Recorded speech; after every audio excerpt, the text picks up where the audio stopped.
Dunia Fantasi. Hubungan gelap suami dan pembantuku. Bab 22. Pria misterius di kamar Dewi. Lepaskan Mas Rudi. Sakit. Pintaku. Ya Rudi, kasihan dia. Sudah terlihat kesakitan olehmu. Ucap seorang teman Mas Rudi yang merasa iba padaku. Diam kamu. Jawab dulu. Berapa gaji yang kamu terima sebagai pelayan Ibu Sulis? Lepaskan dulu tangannya. Aku tidak akan melepaskanmu sebelum kamu menjawab pertanyaanku. Aku tidak bekerja dengan Ibu Sulis. Aku hanya menemani beliau. Kamu pasti berbohong. Dari mana kamu bisa kenal orang penting seperti Ibu Sulis itu kalau bukan sebagai pesuruhnya? Bukannya melepaskan, Mas Rudi malah semakin memperkuat cengkramannya. Tidak ada cara lain. Dengan cepat, kunjak kakinya, hingga Mas Rudi meringis dan menjatuhkan dus yang ada di tangannya. Berani kamu padaku, pelayan? Mas Rudi menunduk memegangi kakinya. Untuk apa juga? Aku takut padamu. Lagian di sini siapa di antara kita pesuruh? Aku atau kamu? Masih mengantar barang ke sana kemari, tapi tidak sadar diri juga. Tidak orang tua, tidak anak. Kalian masih saja terus menghinaku, tanpa bercermin terlebih dulu. Kembali Mas Rudi ingin mendekatiku, tapi segera kuhentikan. Sekali lagi kamu menyentuhku, maka jangan menyesal kalau sampai Seli tahu apa yang selama ini kamu perbuat di belakangnya. Apa maksudmu? Kamu berani mengancamku? Aku tidak mengancam, tapi aku serius. Seinci saya dari tubuhku kamu sentuh, maka jangan salahkan aku bila Seli akan tahu kalau selama ini kamu memiliki perempuan idaman lain. Wajah Mas Rudi tiba-tiba berubah dari garang menjadi datar. Apa kamu ada bukti? Sedikit kuangkat ujung bibirku, lalu kukeluarkan handphoneku dari dalam tas. Tentu aku ada bukti, dan tidak mungkin aku berani jika aku tidak memiliki bukti. Coba lihat dan perhatikan ini. Kuarahkan layar handphoneku ke arah Mas Rudi. Video yang sempat kuabadikan saat di restoran bersama Pak Reno. Kedua mata Mas Rudi terbuka sempurna saat melihat adegan mesra dirinya bersama dengan seorang perempuan di dalam sana. Bantu aku mengumpulkan dus-dus ini. Ditanya pada temannya yang sedari tadi hanya diam mendengarkan perdebatan kami. Ingat, kalau sampai Seli tahu, maka aku akan membuat perhitungan denganmu. Hahaha, masih berani juga rupanya. Selai kamu tidak macam-macam denganku, maka kartu asmu akan aman-aman saja bersamaku. Tapi ingat, sekali lagi kamu berurusan denganku, maka Seli dan keluargamu sekalipun akan tahu perbuatanmu selama ini. Ayo kita pergi. Jangan dengarkan perempuan ini. Mas Rudi segera pergi, diikuti temannya dari arah belakang. Aku begitu gembira. Satu persatu dari keluarga Mas Hendra sudah dalam kendaliku. Di dalam tekanan mereka, Tuhan menunjukkan padaku kelemahan-kelemahan mereka. Tidak berselang lama kepergian Mas Rudi, Bu Sulis muncul. Tadi sempat ibu lihat dari jauh, kamu sedang bicara dengan seseorang. Melihat dari pakaiannya, sepertinya itu dari perusahaan kita. Benar Bu, mereka sempat menanyakan kalau aku datang kemari bersama siapa. Ya, aku jawab saja bersama Ibu Pak Reno. Oh, begitu rupanya.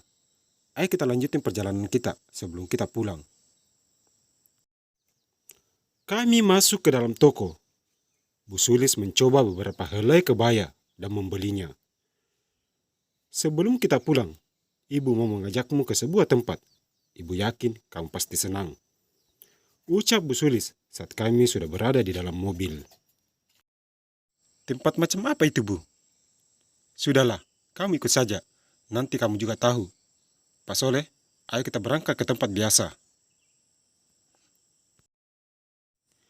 Kembali mobil melaju searah rumah Pak Reno. Di sepanjang perjalanan, aku hanya diam, mengingat peristiwa tadi. Aku harap dengan melihat video tadi, Rudy tidak akan macam-macam denganku lagi.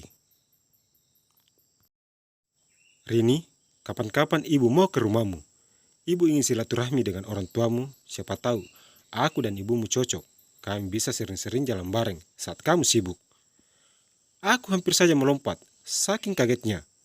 Bisa terbongkar semua rahasia ini jika sampai Ibu Sulis berkunjung ke rumahku. Anu Bu, ibuku tidak suka jalan-jalan, apalagi shopping.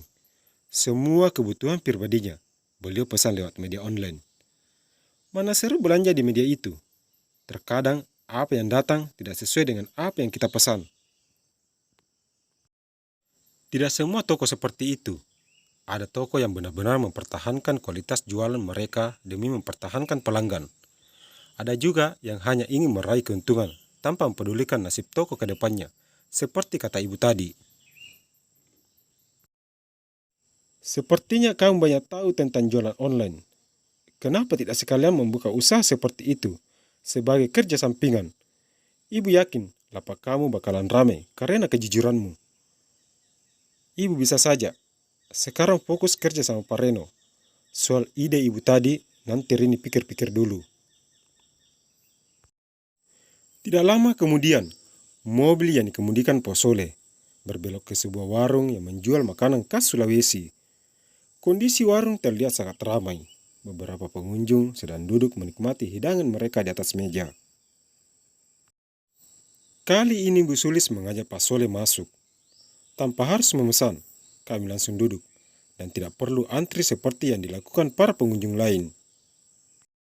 Para pelayan sudah tahu menu spesial kesukaan Bu Sulis. Tidak berselang lama kami duduk. 3 pelayan datang menghampiri kami sambil membawa nampan berisi mangkuk dengan makanan yang sudah tidak asing lagi bagiku. Kapurung. Makanan spesial dari Pulau Sulawesi. Apa Rini suka? Ini makanan favorit ayah dan ibu, dan menurun ke Rini. Hampir setiap bulan, ibu selalu membuat kapurung semacam ini saat kami berkumpul. Asal keluarga Rini dari mana? Ayah dan ibu berasal dari Makassar, tepatnya daerah Palopo. Pantas saja kalian penggemar kapurung. Ternyata kalian berasal dari kota asal makanan ini. Ibu pernah memiliki teman dekat dari sana. Dialah sosok yang memperkenalkan kapurung pada ibu. Entah di mana rimbanya sekarang, ibu sudah tidak tahu. Hubungan kami kandas karena tuntunan kedua orang tua ibu. Ibu dijodohkan dengan ayah Reno. Wajah Bu Sulis terlihat murung. Kita kemari mau curhat atau mau makan kapurung. Kalau begitu, kita bungkus lalu bawa ke rumah. Maaf, ibu sampai terbawa suasana. Ayo makan, keburu dingin. Aku dan Bu Sulis menyantap kapurung dengan lahap, begitupun dengan Pak Soleh. Masing-masing dari kami menghabiskan 2 porsi hingga kami kembali. Bu, Rini permisi dulu. Kapan-kapan Rini kemari lagi teman ibu. Ucapku saat sudah siap melajukan kendaraanku. Apa tidak temui Reno dulu? Tidak usah Bu, takutnya mengganggu pekerjaannya. Baiklah, salam buat ayah dan ibumu. Dan ini ada sedikit oleh-oleh buat mereka. Dan jangan lupa, sampaikan salam ibu pada mereka. Ibu Sulis menyerahkan sebuah paper bag berisi roti maros. Roti khas orang Makassar. Nanti Rini sampaikan. Dan terima kasih sekali lagi untuk semuanya. Sama-sama, kamu hati-hati di jalan.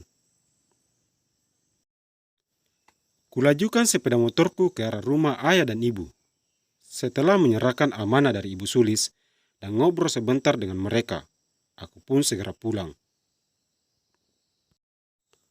Kondisi rumah sangat sepi saat itu. Mobil Mas Hendra sudah tidak ada lagi di garasi. Mungkin mereka sekeluarga sedang keluar merayakan keberhasilan telah menguasai rumah dan tanah ini menurutnya.